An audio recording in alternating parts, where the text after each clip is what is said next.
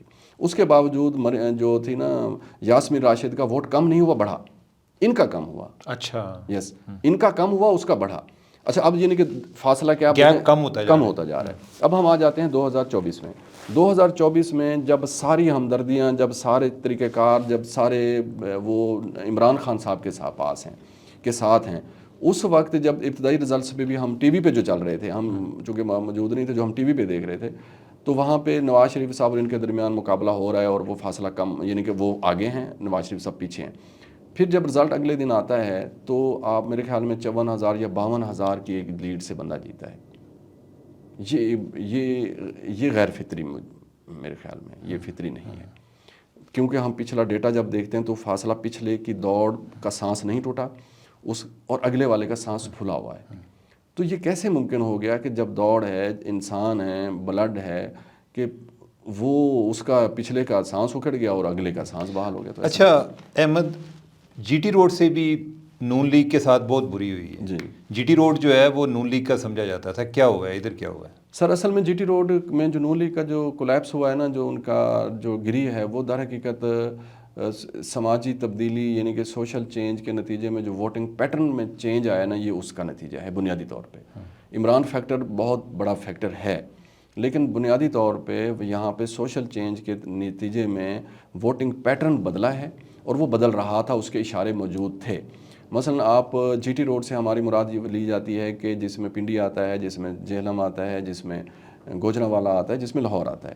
لیکن جی T road کی جب ہم اصطلاح اس کو لیتے ہیں سیاسی اصطلاح میں, تو جی ٹی روڈ کے جی ٹی روڈ سے مراد وہ اضلاع ہیں جہاں پر پی ایم ایل این کا ووٹ بینک ہوتا ہے, موجود رہا ہے ہمیشہ سے, اور اس سے وہ منسلک ڈسٹرکٹ ہیں. جیسے منسلک ڈسٹرکٹ ہے سرگودا, یعنی کہ وہ فضا ہوئی ہے, یعنی کہ جی ٹی روڈ سے مراد یہ ہے کہ وہ فضا, یعنی کہ سیاسی فضا, جو جی ٹی روڈ کے اضلاع کی وہی سرگودا کی ہے, وہی فیصل آباد کی ہے, اور وہی اوکاڑا کی, اور وہی قصور کی, حالانکہ وہ جی ٹی روڈ پہ نہیں آتے. سر اگر آپ 2013 کو دیکھ لیں نا, 2018 کا ڈیٹا صرف دیکھ لیں, الیکشن دیکھ لیں, 2013 میں مجھے یہ جو یاد پڑتا ہے, فیصل آباد میں 10 سیٹیں پی ایم ایل این نے جیتی تھیں 2013 میں, ٹھیک ہے جی. 2018 میں 2 جیتی ہیں, 8 سیٹیں آپ کے ہاتھ سے نکل گئی, 6 سیٹیں آپ پی ٹی آئی جیت گئے, ٹھیک ہو گیا سر. پھر آپ سرگودا میں آ جائیں سر. 2018 میں نا سرگودا ہی کے, اور فیصل آباد بھی شامل کر لیں, سرگودا اور فیصل آباد کے 3, میرا ذاتی طور پر خیال یہ ہے, یہ میرے پاس ڈیٹا اس کا موجود ہے, 3 ایسے حلقے تھے جہاں پہ نون لیگ اور ان کے مخالف کینڈیڈیٹ کے درمیان جو فرق تھا نا, جیت کا جو مارجن تھا, وہ 5 سے 8 ہزار تھا. اب آپ یہ سمجھیں کتنا کم ہے, یہ قومی اسمبلی کی نشست پہ یہ بہت ہی کم مارجن ہے. 13 حلقے وہ تھے جہاں سے پی ایم ایل این, اور 2018 کی بات کر رہا ہوں, جی ٹی روڈ کی میں بات کر رہا ہوں. جی ٹی روڈ کے 17 ڈسٹرکٹ ہیں میرے خیال میں, اور اس کے جو میں جن کو ڈسٹرکٹ سمجھتا ہوں, اور اس کے ہیں 71 سیٹیں تھیں پچھلی دفعہ, یعنی کہ 65 سے 70 کے درمیان سیٹیں ہوتی ہیں, 62 بھی رہی ہیں. اس میں اس جی ٹی روڈ کے اس میں 13 سیٹیں ایسی تھیں 2018 میں جہاں پہ نون لیگ اور جو پی ٹی آئی یا آزاد کینڈیڈیٹ کے درمیان جو جیت کا مارجن تھا نا, وہ 10,000 تک تھا. یہ بہت ہی کم ہے, ٹھیک نا جی. اور 11 حلقے ایسے تھے جہاں پہ ان کا جو جیت کا مارجن تھا نا, وہ 50,000 سے زیادہ تھا. یہ کب کی بات کر رہے ہیں؟ 2018 کے میں, 2018 جی ٹی روڈ کا ہم 2018 کے, یعنی کہ 50,000 سے زیادہ ایسے حلقے تھے جس میں یہ جیتے تھے. 50,000 سے 78,000 تک یہ جیتے تھے, یعنی کہ 50,000 سے اگر آپ جیت رہے ہیں سے لے کے آپ 78,000 تک جیت رہے ہیں, تو اس کا مطلب یہ ہے کہ یہ آپ کی ایسی کانسٹیٹوئنسی اس پہ کوئی قبضے نہیں کر سکتا. لیکن ہوا کیا اس دفعہ؟ ہوا یہ کہ اس میں مثلا آپ کو چھوٹی سی مثال دیتے ہیں, اس میں اوکاڑا کی ایک بہت بڑی کانسٹیٹوئنسی ہے رو اجمل کی. وہاں پہ رو اجمل کے خلاف سید سبطین شاہ صاحب تھے پچھلی دفعہ, تو وہ 54,000 کے مارجن سے ہارے تھے. رو اجمل جیتا تھا. رو اجمل وہاں کا سمجھے الیکٹیبل ہے, پورا ان کا ووٹ بینک ہے ہر طرح کا, اور یہ ساری دہی کانسٹیٹوئنسی ہے, یعنی کہ یہ 85% دہی ہے. اس میں دیپال پور شہر آتا ہے, لیکن اس کو آپ وہی قصبہ سمجھیں, شہر نہیں ہے وہ, اس کا مزاج قصبے کا ہے. اب وہاں پہ وہ 25,000 سے ہار گیا ہے. اچھا, یس. اب آپ فرق دیکھیں نا, اب یہ دیکھیں کہ 55,000 سے آپ جیت رہے ہیں, اور آپ وہاں پہ زیادہ دفعہ جیتے ہوئے ہیں, ٹھیک ہے نا جی. اور اس دفعہ آپ کیا کر رہے ہیں, 25,000 سے ہار رہے ہیں. یعنی کہ ایک طرح سے آپ کا 75,000 ووٹ کم ہو گیا نا, 55,000 اسی طریقے سے آپ دیکھیں کہ جو ہے احسن اقبال کا مارجن کم ہوا ہے, بہت سارے لوگوں کا. خرم دستگیر آپ کے سامنے ہار گئے. یہ جو چیمہ صاحب ہیں, نثار چیمہ صاحب, یہ جو فیملی ہے, یہ محمد احمد کے اس میں وہ ہار گئی, ان کا ووٹ بینک بہت نیچے کی طرف چلا گیا. سرگودا میں پھر شدید تھریٹ تھا. گوجرانوالہ کے آپ دیکھیں کہ گوجرانوالہ میں میرے خیال میں نون لیگ نے 2 سیٹیں جیتی ہیں, ٹھیک ہے نا جی. جو گوجرانوالہ میں پچھلی دفعہ انہوں نے 1 سیٹ بھی نہیں جیتی تھی. کیا سارا عمران فیکٹر ہے؟ نہیں, ایسی بات نہیں ہے. یہ ایک سوشل چینج ہے جو پاکستان میں پنجاب میں بالخصوص آیا ہے, جس کا سب سے پہلے جو شکار ہوئی تھی سوشل چینج کا وہ پاکستان پیپلز پارٹی ہوئی تھی. 70 میں پاکستان پیپلز پارٹی ایک ایسی جماعت ہے جس کی بنیاد پنجاب میں رکھی گئی. یہ پنجاب سے سندھ کی طرف گئی ہے, سندھ سے ادھر نہیں آئی. جو جماعت پنجاب سے سندھ کی طرف گئی ہے وہ سندھ میں محدود ہوگی, پنجاب میں غائب ہوگی, بالخصوص جی ٹی روڈ سے. جی ٹی روڈ میں ہی وہ بن رہی ہے, یعنی کہ لاہور میں بن رہی ہے. اچھا, وہ 77 میں 88 میں آپ آ جائیں, پھر آئی جے آئی اور اسٹیبلشمنٹ, انہوں نے نون لیگ اور بزنس کمیونٹی کو ساتھ جوڑ دیا. جو سوشل چینج آیا نیچے وہ نون لیگ کے لیے ہموار راستہ اس نے اختیار کیا, ووٹ بینک بڑھایا. اب وہ جو ایسا سوشل چینج آ رہا تھا اس پر جن کی نظر نہیں تھی اور اس کے مطابق یہ اپنی پالیسیوں میں اپنی سیاست میں تبدیلی نہیں لا رہے تھے. نتیجہ کیا نکلا؟ نتیجہ یہ نکلا کہ اس سوشل چینج کے نتیجے میں ووٹنگ پیٹرن سٹرکچر ٹوٹ رہا تھا, درخت کی جڑیں کھوکھلی ہو رہی. سوشل چینج کیا آ رہی تھی؟ سوشل چینج سر یہ آ رہی تھی کہ دیکھیں نا کہ بزنس کمیونٹی ایک نئی پیدا ہو گئی وہاں پر, نئی ایلیٹ آ گئی. بہت سارے لوگوں کے جی ٹی رو سنتی شہر ہیں, بہت سارے لوگوں کے بچے باہر چلے گئے اور انہوں نے وہاں پہ بہت اچھا پیسہ کمایا اور انہوں نے پیسہ پیچھے بھیجا. جب یہاں پہ پیسہ آیا تو ان کے جو فیملی کے جو اہم سمجھدار لوگ تھے وہ سیاست میں آ گئے, انہوں نے سیاستیں شروع کر دیں. 2024 کے الیکشن میں نے دیکھا کہ میں ایک ہی قصبے کی آپ کو بات بتاؤں کہ سیاں والا ایک چھوٹا سا قصبہ ہے, وہاں پہ میں نے دیکھا کہ 3 بندے ایسے تھے کہ جن کے پاس بے پناہ پیسہ تھا اور ریل اسٹیٹ کا کام کرتے تھے, وہ الیکشن لڑ رہے تھے. اچھا, وہ لوگ جو وہ ریل اسٹیٹ کے جو کام کرتے تھے نا, ان کا نا بحری انکلیو میں بھی مثلا جو پاکستان یہ جو اسلام آباد کی جو اہم جگہیں ہیں وہاں پہ بھی ان کی پلاٹس ہیں یا گھر ہیں, جبکہ جو فیوڈل ہے نا سر, اب بڑے اہم ایک نوت ہے جو جن کے پاس بڑی بڑی جگہیں تھیں, ان کا یہاں پہ کوئی پلاٹ بھی نہیں ہے. اب آپ یوں ہم اس کو سمجھتے ہیں کہ ہمارے علاقے میں بڑے بڑے لوگوں کو دیکھتا ہوں کہ اپنے آپ کو بڑا فیوڈل کہتے ہیں, 10 مربع زمین, 6 مربع زمین, فلاں زمین. وہ اس بندے کے مقابلے میں جو ریل اسٹیٹ کا آدمی تھا اس کے مقابلے میں اسلام آباد میں پراپرٹی نہیں رکھتے. اگر وہ 6 مربع بیچ ہے نا تو یہاں F6 میں گھر نہیں لے سکتے, ایسے یہ شہزاد یہ جو وہ ہمارا فارم ہاؤس نہیں بنا سکتے, جبکہ ان لوگوں کے ادھر بھی انویسٹمنٹ ہے. اچھا, اب پیسہ بھی بے پناہ ہے. اب وہ پرانے جو لوگ ہیں وہ پیسے کو نہیں لگاتے, وہ وہی روایتی طریقے سے یہ پیسے سے لگاتے ہیں جو چینج آیا ہے. مثلا یہ جو روایتی لوگ تھے ان کے نون لیگ کے, یہ وہی روایتی طریقے سے مثلا خاندانوں پہ انحصار کرتے تو انہوں نے پیسہ لگایا. آپ نے بھی سنا ہوگا, ہم بھی سنتے ہیں کہ لوگ راشن بیچتے ہیں, پیسہ دیتے ہیں, ٹھیک ہے نا جی, وہ اس طریقے سے کرتے ہیں. تو یہ جو نئی کلاس پیدا ہوئی ہے نا, انہوں نے پرانے لوگوں کو جناب توڑ کے رکھ دیا ہر حوالے سے. ایک تو وہ بہت تیز ہیں, بڑی گاڑیاں ہیں, سب کچھ ہے, تعلقات ہیں, بیوروکریسی میں تعلقات ہیں, دیگر کیونکہ پیسہ ہے نا ان کے پاس. وہ وہی فیوڈل ہے, وہی سٹائل ہے ان کی, وہی ساری چیزیں ہیں. نئی کلاس پیدا ہو رہی ہے, ایک بڑی آبادی, پھر شفٹ ہو رہا ہے آبادی کا, ادھر ادھر سے آبادیاں جا رہی ہیں, یونیورسٹیز بن رہی ہیں, بچے دوسرے شہروں میں پڑھنے کے لیے جا رہے ہیں, ملک سے باہر جا رہے ہیں. آپ وہی پرانی سوچ کے ساتھ کھڑے ہوئے ہیں. مثلا آپ PMLN کی جو پارلیمنٹ میں سیاست جو لیڈرشپ آتی ہے, جو جی ٹی روڈ کی ہے, وہ ساری کی ساری وہی ہے جو IGI کے پلیٹ فارم سے الیکشن لڑتی تھی. اچھا, اب آپ دیکھیں نا 85 سے 88 سے وہی لوگ ہیں. مثلا آپ خاندان دیکھ لیں کہ جو PMLN کے جو ایلیٹ ہیں, جو پارلیمنٹ میں جو اہم لوگ ہوتے ہیں وہ وہی لوگ ہیں جو IGI کے پلیٹ فارم سے. اب متبادل قیادت آپ کے پاس کیا ہے؟ متبادل قیادت پیدا نہیں کر سکے. جہاں ان کے پاس قیادت پرانی ختم ہو گئی نا, وہ شہر ان کے پاس ختم ہوتے چلے گئے. میں PMLN سے یہ سوال کرتا ہوں کہ خواجہ آصف کے بعد آپ کے پاس کیا متبادل ہے سیالکوٹ میں, جبکہ PATI نے وہاں پہ 3 بندے کھڑے کر دیے. اچھا, تو اب ایک سوشل چینج یہی مین فیکٹر ہے یا اور اس کے علاوہ کوئی بھی آتا ہے؟ سر بنیادی طور پر سوشل چینج ہے جس نے ووٹنگ پیٹرن کو بدلا ہے, اسٹرکچر بدلا ہے. دیکھیں, پاکستان برصغیر میں سب سے پہلے جو برادری کی اور دھڑے کی بنیاد پہ الیکشن لڑا گیا تھا وہ 1937 کا تھا, اور 1937 کے الیکشن میں جو جیت ہوئی تھی یونینسٹ پارٹی کی وہ اسی بنیاد پر ہوئی تھی. اس میں فیوڈل تھے اور گدی نشین تھے. ٹھیک ہو گیا سر, یہ پہلی دفعہ الیکشن لڑا گیا تھا. اور الیکٹیبلز کی اصطلاح بھی اسی وقت آئی تھی. ایک بڑی اہم بات ہے, تاریخی ہے, اس کو کوئی جھٹلا نہیں سکتا. 1946 آ گیا. قائد اعظم صاحب کو لوگوں نے سمجھایا کہ بھائی جان یہ نہیں ہو سکے گا, یہ ہم نہیں جیت سکیں گے. 1937 میں پنجاب میں 2 سیٹیں جیتی ہیں آل انڈیا مسلم لیگ نے, یونینسٹ پارٹی جیت گئی, انہوں نے وہ لوگ لے لیے. 1946 میں پہلی دفعہ الیکٹیبل کی اصطلاح ہمارے پاس سامنے آئی. اچھا 1946 میں، اور الیکشن برادری کی بنیاد پہ 1937 میں لڑا گیا. پھر 1985 میں اس کو نیا موڑ ملا کہ برادری کو اور الیکٹیبلز کو. پی ایم ایل این آج بھی یہی سمجھتی ہے کہ برادری کی بنیاد پہ الیکشن لڑا جائے گا اور اس کی بنیاد پہ الیکٹیبلز کی بنیاد پہ لڑا جائے گا. اب 1937 سے 2024 میں آگے، یعنی کہ ایک صدی ہونے والی ہے. ایک صدی میں چیزیں بدل رہی ہیں، چیزیں چینج ہو رہی ہیں، اور 21ویں صدی میں ہم بہت تیزی کے ساتھ چیزیں تبدیل ہو رہی ہیں. اب یہ ڈیجیٹل میڈیا ہے ہمارے اب یہ ہے کہ صورتحال میں نون لیگ کا کیا فیوچر دیکھ رہے ہیں آپ؟ سر دیکھیں، نون لیگ کا فیوچر یہی ہے کہ نون لیگ نے اگر اپنی پالیسی میں، اپنی سیاسی پالیسی میں تبدیلی نہ لائی اور اسی طرز کو اپنایا جو کہ اس کا ماضی کے جیسے 2024 میں انہوں نے کیا یا 2018 میں کیا، تو پھر میرے خیال میں اگلے الیکشن میں نون لیگ ہوگی کاف لیگ کی سطح پہ. جیسے کاف لیگ کی بات آتی تو گجرات شہر ذہن میں آتا ہے، نون لیگ کی بات آئے گی تو لاہور ذہن میں آئے گا. نہیں، لاہور یہ جیت جائیں گے پھر بھی؟ یعنی کہ لاہور سے ایک آدھ سیٹ، ایک آدھ قصور سے، ایک آدھ شیخوپورہ سے 5 7 10 سیٹیں ہو جائیں گی. لیکن ان کا جو مسئلہ ہوگا نا، وہ پیپلز پارٹی سے بھی زیادہ برا ہوگا. پیپلز پارٹی کے پاس ایک صوبہ تو ہے نا، تو ان کے پاس کچھ بھی نہیں. اچھا، تو اس کے لیے ان کو کیا کرنا چاہیے؟ ہاں، ان کو ہمارے خدمات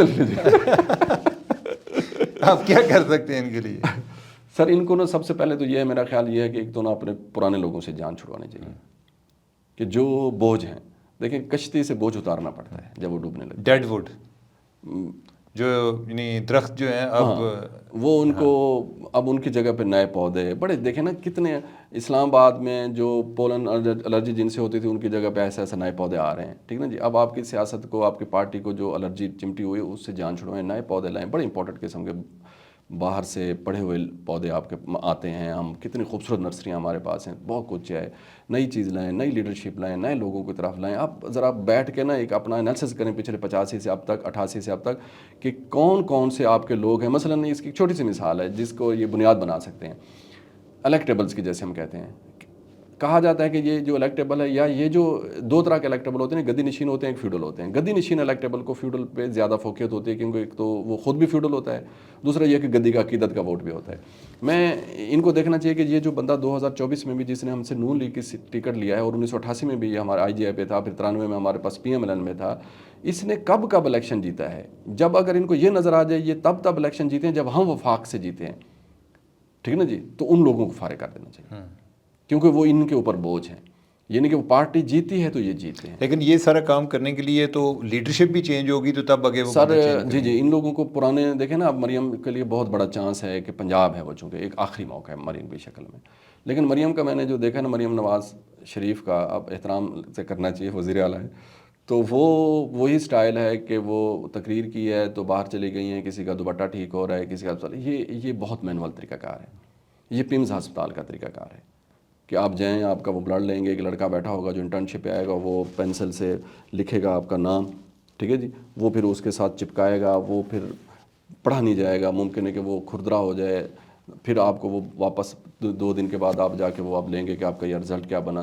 آپ 7 پمز کے سامنے ایک چھوٹی سی ڈیجیٹل لیب پہ چلے جائیں، ابھی آپ گھر نہیں پہنچے ہوں گے، آپ کو واٹس ایپ پہ آ جائے گا کہ بھائی جان آپ کی یہ رپورٹس آ چکی ہیں.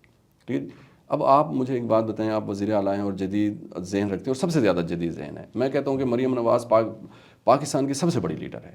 اچھا، سب سے بڑی لیڈر ہے. اس کی وجہ یہ ہے کہ پی ایم ایل این کو نواز شریف کی عدم موجودگی میں، یہ تو شہباز شریف کی مفاہمتی پالیسی اور اسٹیبلشمنٹ سے ان کے تعلقات کی وجہ سے خراب کیا. ورنہ ایک وقت ایسا آیا تھا کہ مریم نواز اتنا قد اس کا بن چکا تھا کہ عمران خان نیچے دب گیا تھا. میں اس کی کئی مثالیں دے سکتا ہوں، ڈیٹا کے اوپر دے سکتا ہوں. آپ ضمنی الیکشن اٹھا کے دیکھ لیں عمران خان کے دور کے. مریم نواز کے پاس گفتگو تھی، اس کے پاس تقریر تھی، اس کے پاس ویژن تھا، اس کے پاس وزڈم تھا، اس کو چیزوں کا پتہ تھا، سوائے اس کا لباس پاکستان کے خواتین کے لباس سے ہم آہنگ نہیں تھا، لیکن باقی سب کچھ وہ سمجھ گئی تھی. وہ اتنی بڑی لیڈر بن چکی تھی، یہ اس کے ٹویٹر کو خاموش کرا دیتے تھے. آپ خود ٹویٹ کر رہے ہوتے کہ مریم کا ٹویٹر کیوں خاموش ہے. ایسے ہوتا تھا نا، مفاہمتی پالیسی ان کی آڑ جاتی. اس کو انہوں نے لیڈرشپ ختم کی. اگر 20 حلقوں میں جو الیکشن ہوا تھا اس میں بھی اگر جو نون لیگ کو ووٹ ملا ہے تو وہ مریم کی وجہ سے ملا تھا. اب بھی نواز شریف صاحب جب تقریر کرتے تھے اس کے بعد مریم کرتی تھی. آپ کو یاد ہونا چاہیے کہ جب 27 دسمبر 2020 میں مریم وہاں گئی تھی نا، یہ جو پیپلز پارٹی کے گھر میں بے نظیر کی برسی پہ گئی تھی، اس وقت میڈیا میں یہ رپورٹ ہوا تھا، بی بی سی کی میں نے یہ خود رپورٹ پڑھی ہے کہ جب مریم نواز نے گفتگو کی تھی نا تو لوگ زیادہ آ گئے تھے وہاں پہ اکٹھے. اچھا، تو مریم آپ کیا کر سکتی ہیں؟ ہاں دیکھیں، مریم کو یہی کرنا چاہیے کہ بھئی آپ اپنے دوپٹے، خواتین کے دوپٹے ضرور ٹھیک کریں. آپ جا کے ہسپتالوں میں ضرور چیک کریں. وہ جو کیا نام ہے تھانوں میں جا کے ضرور دیکھیں کہ وہ قیدیوں کے ساتھ برا سلوک تو نہیں کیا جا رہا. یہ مینوئل طریقہ کار ہے. آپ اس سارے کام کو, اپنی کمپین کو, اپنی تمام گورننس کو ڈیجیٹلائز اس کو کرنا پڑے گا کہ آپ اپنی توانائیاں نہ ضائع کریں کہ سارا دن 24 گھنٹے بیٹھیں, آپ کو سال بعد وہ ختم ہو جائے گی. اب آپ ان کو باسہولت کریں, جدید آپ کے پاس چیزیں ہیں, دنیا کی مثالیں آپ کے سامنے کہ گورننس کیسے کی جاتی ہے. گورننس کوئی دنیا بھر میں کوئی نیا کام تو نہیں ہے نا سر, کہ کس طریقے سے گورننس کی جاتی ہے. ان ماڈلز کو فالو کیا جائے, پاکستان کے لوگوں کے مزاج کو سامنے رکھ کر فالو کیا جائے, اصطلاحات چیزیں لائی جائیں اور اس پر کوئی عمل کیا جائے. یہ مانیٹرنگ کچھ بھی نہیں ہوتی. کہتے ہیں کہ جی ہم جو ہے نا کنٹرول کریں گے یہ جو مہنگائی کے اوپر, اس کو مانیٹرنگ کریں گے. یار آپ لوگوں کے اوپر ڈنڈا لے کے کھڑے رہیں گے. تو احمد, میرا خیال ہے کہ ہم اس گفتگو کو جاری رکھیں گے, آپ کے ساتھ مزید ہم پروگرام کریں گے. مجھے تو بہت مزہ آیا ہے آپ کی باتیں سن کے. امید ہے کہ ہمارے ویورز جو ہیں ان کو بھی اچھا لگا ہوگا. دیکھیں, آپ کے خیالات جو بھی ہیں, اگر آپ حقیقت پسند ہوں گے تو تب آپ جو نتائج آ رہے ہیں ان کے لیے بھی آپ ذہنی طور پہ تیار ہوں گے. اگر آپ ایک ڈفرینٹ ورلڈ میں رہ رہے ہوں گے تو نتائج جو ہیں وہ ایک حقیقت پر مبنی آنے ہیں. تو ایک آپ کی ریئلسٹک ڈسکشن کو سب کو سننا چاہیے. تو اب ہم ان کو دوبارہ, احمد اعجاز جو ہیں اس پہ کافی انہوں نے کام کیا. ابھی تو آپ کو ایک ٹریلر دکھایا ہے ان کا, تو ان کا کافی کام ہے الیکشنز کے حوالے سے. تو دوبارہ ان کو پھر کسی پروگرام میں بلائیں گے. مجھے اور احمد کو اجازت دیں. اللہ حافظ.